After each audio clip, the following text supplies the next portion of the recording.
Hello student, हम पढ़ रहे हैं व्हेन पीपल रिबेल इन 1847। ये भारत का प्रथम स्वतंत्रता संग्राम इसे कहा गया है। प्रथम स्वतंत्रता संग्राम क्यों कहा गया है? क्योंकि इससे पहले इतने बड़े लेवल पे स्वतंत्रता मतलब अंग्रेजों को बाहर निकालने की कोशिश नहीं की। ठीक है। फर्स्ट नेशनल मूवमेंट जो थी वो 1857 की क्रांति थी।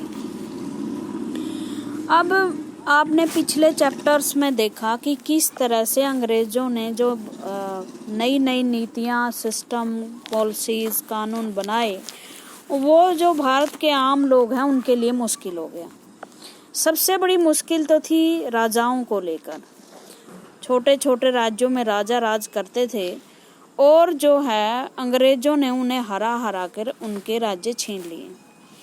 बहुत सारे राजाओं ने अपने जो राज्य थे वापस लेने के लिए इस क्रांति में भाग लिया। इससे पहले अगर हम पीछे जाएं थोड़ा सा, लैप्स की एक नीति थी, अगर आप याद करो। लैप्स की पॉलिसी ऑफ लैप्स किसने चलाई थी? लॉर्ड डलहौजी ने। अब अगर मैं काल बताऊं लॉर्ड डलहौजी का, वो 1854 तक भारत के वायसराय रहे थे, गवर्नर जनरल थे। ठीक है। तो इन्होंने लैप्स की नीति के तहत एक कानून बनाया कि अगर भारत में कोई राजा है और वो बे औलाद मर जाता है, उसको संतान नहीं होती और संतान में भी पुत्र नहीं होता, क्योंकि हिंदू हेरिटेज में पुत्र को ही किसी भी राजा का उत्तराधिकारी माना जाता था। अगर वो राजा निसंतान मर जाता है या उसका पुत्र नहीं होता, तो कानून में कहा गया कि उस राज्य को राजा से छीन लिया जाएगा और राजा को दत्तक पुत्र नहीं लेना दिया जाएगा। दत्तक का मतलब होता है उसको पुत्र गोद नहीं लेने दिया जाएगा और वो राज्य राजा के मरने के बाद अंग्रेजों के पास चला जाएगा। ये थी लैप्स की नीति भारत में, policy of lapse by Lord Dalhousie. इसके तहत बहुत सारे जो किंगडम थे वो डलहौजी ने अंग्रेजी राज्य में मिला लिए गए। और इसकी एक नायिका थी, जैसे आपकी झांसी की रानी, उनके पति थे गंगाधर राव, और गंगाधर राव को बेटा हुआ तो उसकी जल्दी ही मृत्यु हो गई। और मृत्यु के बाद झांसी के जो राजा थे, मृत्यु के बाद जब उन्होंने दत्तक पुत्र लेने की कोशिश की तो अंग्रेजों ने मना कर दिया। राजा की डेथ हो गई। रानी ने रामचंद्र को गोद लिया, बट रामचंद्र को इसका उत्तराधिकारी नहीं माना गया झांसी का। तो झांसी की रानी भी जो है, रानी लक्ष्मीबाई जिसे बोलते हैं, सबसे ज्यादा वीर थी, वो इस संग्राम में शामिल हो गई। इसी तरह तात्या टोपे, नाना साहब, दिल्ली के सम्राट बहादुर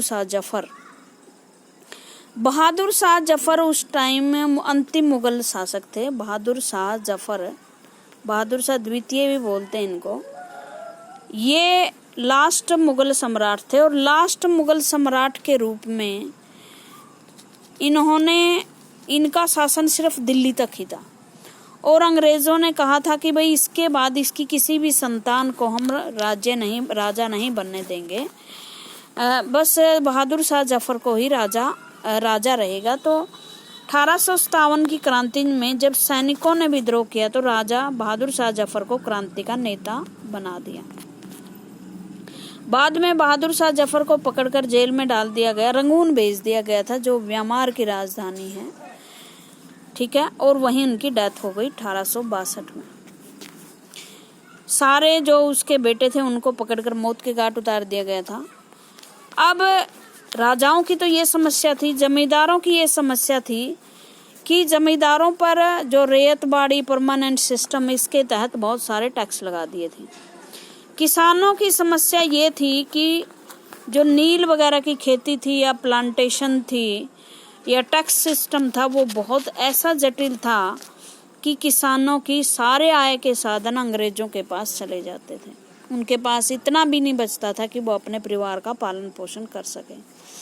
दूसरी बात, एक जो ग्राम सिस्टम था हमारा, ग्रामीण विलेज सिस्टम, उसको तोड़ दिया गया था। मतलब मान लो हमारे गांव में आत्मनिर्भर प्रणाली थी कि गांव का एक सुनार जो है सबके लिए गहने बना देता, लोहार औजार बना देता, किसान अन्न पैदा कर लेता।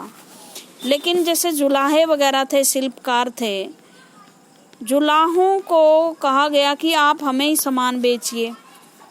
उनका कम दामों पर सामान ले जाते, सूत वगैरह उनसे ले जाते, या कपड़ा जो जुलाहे बनाते, क्योंकि भारत का कपड़ा फेमस था और उससे इंग्लैंड का माल जो है पिट रहा था उनकी मार्केट में। अब भारी टैक्स लगा दिए जुलाहों पर, जुलाहों के माल पर, वो माल बिकता नहीं था और इस वजह से जुलाहों को अपना काम छोड़ना पड़ा। बहुत सारे जुलाहे जो है वो बेकार हो गए। नील की खेती से लोग परेशान थे, ये पीछे पढ़ लिया आपने। जो आदिवासी थे, ट्राइबल्स थे, वो नए फॉरेस्ट कानून की वजह से परेशान थे। सैनिक इसलिए परेशान थे क्योंकि सैनिकों को भारत की जो सेना थी, अंग्रेज जो सेना थी, उसमें भर्ती तो कर लिया जाता बट उन्हें सोल्जर ही रखा जाता, आगे उसकी कोई तरक्की नहीं होती। सारे अफसर अंग्रेज होते, ब्लैक डॉग उन्हें बोलते। और जो तात्कालीन कारण था, जो बिल्कुल एग्जैक्ट उसी टाइम जो कारण हुआ था, वो ये था कि नई बंदूक आई थी आर्मी में और उसके मुंह पे बताते हैं कि उसके जब आप कारतूस भरते उसके में, इस कारतूस पे उसको मुंह से छीलना पड़ता यहाँ। और ये बात फैल गई अंग्रेज इसमें भारतीय सैनिकों में कि गाय और सूअर की चर्बी इसके ऊपर लगी हुई है और अंग्रेज आपका धर्म भ्रष्ट करना चाहते हैं। और अंग्रेज को बहुत सारे सिपाहियों ने ये इनकार कर दिया कि हम इस तरह ये बंदूक का प्रयोग नहीं करेंगे। और इस बात में सबसे पहले जो थे मंगल पांडे, ये बैरकपुर छावनी में थे। मंगल पांडे ने सबसे पहले इसका विरोध किया और अपने अंग्रेज अफसर को गोली मार दी। बाद में पांडे को फांसी दी गई। और इस तरह से सैनिकों का जो विद्रोह था, शुरुआत सैनिकों ने की, लेकिन भारत का उत्तर भारत मेनली, उत्तर भारत के, दक्षिण भारत में कोई क्रांति नहीं हुई। दक्षिण भारत में, उत्तर भारत के लगभग सभी तबकों के लोग इस क्रांति में शामिल हुए। तो डिटेल में हम पढ़ते हैं कि क्या क्या चीजें हुई। ये आप चित्र देख रहे हो, ठीक है। इसमें एक युद्ध का सीन है 1857 की क्रांति में जो हुई थी। सिपोय बोलते थे, सिपाही नहीं बोलते हैं। सिपोय एंड पीजेंट, सिपाही और किसान, gather force on the revolt that spread across the plain of the north. North के मैदानों में ये फैला था। मैंने बताया ना, साउथ में ये युद्ध नहीं था, सिर्फ और सिर्फ जो उत्तर भारत के मैदानी इलाके थे, इसमें भी बहुत सारे रजवाड़े ऐसे थे जो भाग नहीं ले रहे थे। ये जो इलाका था भारत का, इसमें ही ये क्रांति फैली हुई थी। मेनली ये जो उत्तर भारत था, यहाँ क्रांति फैली थी। जो ये साउथ का पार्ट था, ये साउथ का पार्ट अछूता था, क्रांति यहाँ नहीं हुई थी। और सब किसान और सिपाही सबसे ज़्यादा थे। इनका नेतृत्व भिन्न भिन्न, जैसे झांसी की रानी ने, बहादुर शाह जफर ने, तात्या टोपे ने किया। पॉलिसीज और हरियाणा की अगर हम बात करें तो रेवाड़ी में राव तुला राव, रेवाड़ी के राव तुला राव। अगर आप कभी रेवाड़ी या महेंद्रगढ़ में जाओगे तो चौक पे आपको राव तुला राव का मतलब वो स्ट्रक्चर दिखाई देगा, मूर्ति दिखाई देगी आपको। और वो सबसे बड़े नेता थे हरियाणा में 1857 की क्रांति के। पॉलिसी एंड पीपल्स, क्या क्या कारण हुए। देखो, इतना बड़ा विद्रोह कोई अचानक नहीं होता कि चलो जी अंग्रेजों के विरुद्ध विद्रोह कर दें। उसके पीछे एक बड़े कारण होते हैं। वो तो मतलब वो बहुत सारी आग इकट्ठी हो चुकी होती है और बस चिंगारी की ज़रूरत होती है। तो मैंने बताया बहुत सारे कारण जो आप पिछले चैप्टर्स में पढ़ चुके हो, पहले, दूसरा, तीसरा, चौथा, उसमें अंग्रेजों की नीतियों के बारे में ही तो बताया गया है कि कैसे नीतियों से परेशान थे लोग। In the previous chapter, you looked at the policy of East India Company and the effect they had on the different peoples, king, queens, peasant, landlords, tribals, soldiers were all affected in different way.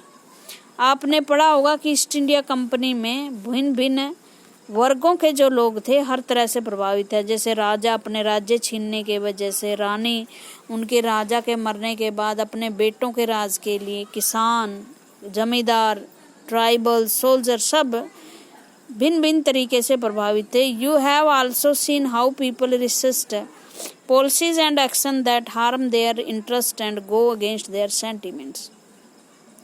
और ये आप देखोगे इस chapter में कि किस तरह से अगर पॉलिसी और प्रोग्राम्स लोगों के विरुद्ध जाएंगी, लोगों की भावनाओं के विरुद्ध होंगी, तो लोग उसका विरोध कैसे करेंगे। अब कारण है ये सारे 1857 की क्रांति के कारण, कॉजेज ऑफ रेवोल्यूशन बोलते हैं इसको, क्रांति को रेवोल्यूशन बोलते हैं इंग्लिश में। फर्स्ट रेवोल्यूशन थी ये इंडिया में अंग्रेजों के विरुद्ध। Nawabs lose their power. नवाब आपको पता है ना, जो राजा के अधीन नहीं थे, छोटे छोटे राज्यों के मालिक थे, किंग थे, उनको नवाब बोलते थे। उन्होंने अपनी पावर खो दी थी। जैसे बंगाल में सिराजुद्दौला और उसकी फैमिली, मीर कासिम, वो तो बहुत पुरानी बात हो गई थी 1857 से पहले। जो नए नए रजवाड़े थे वो भी अपनी राजकाज खो रहे थे। Since the mid 18th century ये बनेगा 1750। Nawab and raja has seen their power erodes.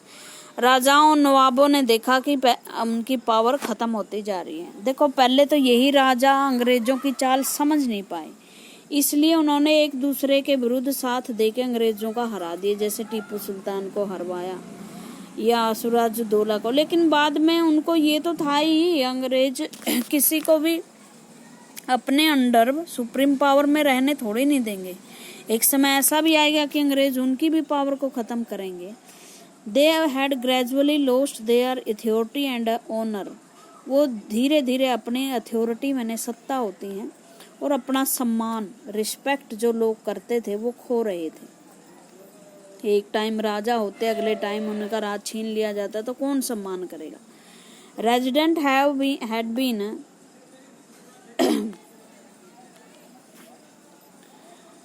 Resident had been stationed in many courts और the freedom of the ruler reduced।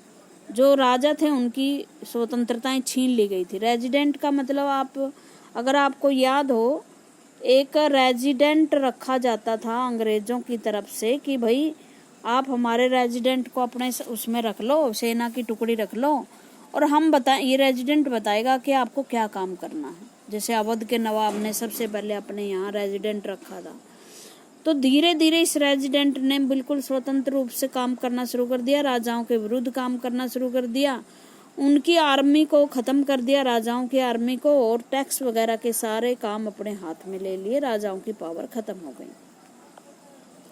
Many ruling family tried to negotiate with the company to protect their interest. बहुत सारी जो ruling families थी उस time, वंश थे, dynasty थी, उन्होंने अंग्रेजों से बातचीत की, भाई हमारी जो पैतृक चली आ रही है राजवंश, आप उसको क्यों छीन रहे हैं, आप दो हमें। For example Rani Lakshmibai of Jhansi, इसकी मैंने स्टोरी आपको बता दी थी। Wanted the company to recognise had her adopt son as their heir to be kingdom after the death of his husband. Rani Lakshmibai ने एक पुत्र गोद ले लिया था, रामचंद्र उसका नाम था, बट अंग्रेजों ने उसको माना ही नहीं, क्योंकि एलैप्स की नीति के according you can not take another son. आप अगर नॉट अडॉप्ट ए सन, आपका अगर बेटा है तो ठीक है, आपका राजा का उत्तराधिकारी बन जाएगा, बट आप अडॉप्ट नहीं कर सकते। अडॉप्ट का मतलब आप गोद नहीं ले सकते। अब वो बातचीत कर रही थी, बट कंपनी ने उसको स्वीकार नहीं किया कि उसकी हस्बैंड के बाद जो दत्तक पुत्र उसने लिया हुआ गोद, उसको स्वीकार नहीं किया। इसी तरह नाना साहिब जो ग्वालियर के शासक थे, वो भी अडॉप्टेड सन थे, मतलब दत्तक पुत्र थे, उनको गोद लिया हुआ था पेशवा बाजीराव सेकंड ने। Pleaded that he be given his father pension when the latter died. और उसने भी डिमांड की कि भाई जब वो मर जाए तो पेंशन आप मुझे दे दीजिए। पेशवा उस टाइम पेंशन पे थे, कंपनी ने उनको पेंशन पे भेज दिया था, बट उन्होंने कहा कि आप तो दत्तक पुत्र हैं ना, आपको तो हम लैप्स की नीति के अकॉर्डिंग पुत्र ही नहीं मान रहे, आप किस तरह की पेंशन की बात कर रहे हैं। However, the company, confident of its superiority and military power, turned down these pleas. Company को ये विश्वास था कि ये हमारा कुछ बिगाड़ नहीं सकते, इसलिए उन्होंने इस तरह की रिक्वेस्ट जो है नहीं मानी। अवध की कहानी क्या थी? अवध को छीन लिया था। अवध की तो लूट मानी जाती है, अवध को छीनना एक लूट मानी जाती है। क्यों मानी जाती है? अवध के नवाब के बेटों की कोई कमी नहीं थी, उसके बेटे बहुत थे, बट अवध के यहाँ आपको पता है रेजिमेंट सबसे पहले इन्होंने स्वीकार कर लिया था। अंग्रेज टुकड़ी उनके यहाँ रह रही थी। अंग्रेज टुकड़ी ने अंग्रेज सरकार को लिखा कि भाई यहाँ तो करप्शन बहुत है और मिसमैनेजमेंट है, इसलिए आप अवध के राजा को यहाँ से हटाएं और शासन अपने हाथ में ले लिए, ताकि भ्रष्टाचार और जो मिसमैनेजमेंट है, कुप्रबंधन है, वो रोका जा सके। भ्रष्टाचार और मिसमैनेजमेंट का कारण अंग्रेज खुद थे, लेकिन बात थोपी गई अवध के नवाब पे और इसलिए इसको वहां से हटा दिया गया। Awadh was one of the last territory to be annexed। Awadh last territory थी जिसको छीना गया था। In 1801 the subsidiary alliance was imposed on Awadh. सहायक संधि स्वीकार की। सहायक संधि के तहत रेजिमेंट को रखा जाता था। अगर आपको याद है सहायक संधि की बात, फर्स्ट लेसन में ही आई थी ये बात। And in 1856 it was taken over, और 56 में तो इसको छीन ही लिया। और किस आधार पर? मैंने बताया था कि मिसमैनेजमेंट है और राजा योग्य नहीं है चलाने की, राजगाद चलाने के योग्य नहीं है। Governor general Dalhousie declared that the territory was being misgoverned and British rule was needed to ensure proper administration. Dalhousie ने डिक्लेयर किया जितने भी इसका ये राज्य है, टेरिटरी है, वो मिसगवर्नड है, मतलब कुप्रशासन है, या राजा बढ़िया शासन नहीं चला रहा, और इसलिए अंग्रेज रूल को चाहिए, अंग्रेज शासन को चाहिए कि इसका ये टेरिटरी इससे छीन ली जाए और शासन अच्छे तरीके से चलाए। इसे अवध की लूट बोला जाता है। Company even began to plan how to bring the Mughal dynasty to end. Company ये भी प्लान कर रही थी, अब मुगल जो दिल्ली में बैठे हैं, वैसे तो ये नाम मात्र थे, कोई शासन सत्ता इन पे नहीं थी, इसको कैसे खत्म किया जाए, क्योंकि जब तक ये खत्म नहीं होंगे ना, भारत की जनता उनको शासक नहीं मानेगी, अंग्रेजों को। इसलिए मुगलों को दिल्ली के किले से हटाकर खुद अंग्रेज वहां बैठे तो ही अंग्रेज यहाँ के शासक बन पाएंगे। The name of the Mughal king was removed from the coins. अब भारत में जो सिक्के थे वो मुगलों के जो शासक थे उसके नाम पर चल रहे थे। अब वो चाहते थे कि इनका नाम जो है सिक्कों से खत्म किया जाए, कंपनी के द्वारा सिक्के ढाले जाएं, और सिक्के बना रही थी कंपनी, लेकिन नाम मुगल सम्राट के ही चल रहे थे, तो कंपनी चाहती थी कि इसका नाम भी मिट जाए सिक्कों से। In 1849 governor general Dalhousie announced that after the death of Bahadur Shah Zafar. 1849 में गवर्नर जनरल थे डलहौजी, लॉर्ड डलहौजी, जिसने लैप्स की नीति अपनाई थी। उसने डिक्लेयर कर दिया भाई बहादुर शाह जफर हैं तब तक वो राजा रहेंगे, लेकिन जब वो उनकी डेथ हो जाएगी, the family of the king would be shifted out of the red fort. जैसे ही राजा की डेथ होगी, लाल किले से उनको निकाल दिया जाएगा, क्योंकि उस टाइम मुगल सम्राट लाल किले में रहते थे, and given another place to Delhi to reside. और आपको दूसरा स्थान दिल्ली में रहने के लिए दे दिया जाएगा। बाद में लाल किले को जेल बना दिया था इन्होंने। इन 1856 गवर्नर जनरल कनिंग डिसाइड। उसके बाद 1856 में गवर्नर जनरल कैनिंग आ गए थे। उनका काल जो है वो 1856 था, जो डलहौजी था 54। तो उन्होंने कनिंग ने डिसाइड किया कि Bahadur Shah Zafar would be the last Mughal king. Bahadur Shah Zafar last king होंगे, and after his death none of his descendant would be recognise as king. और कोई भी उसका जो संतान थी, अब मुगलों के यहाँ संतानों की कोई कमी नहीं होती, क्योंकि कई कई शादियां करते हैं वो, तो उनको राजा नहीं माना जाएगा, वो ना ही prince, they would just be called princes, उन्हें सिर्फ प्रिंस राजकुमार कहा जाएगा।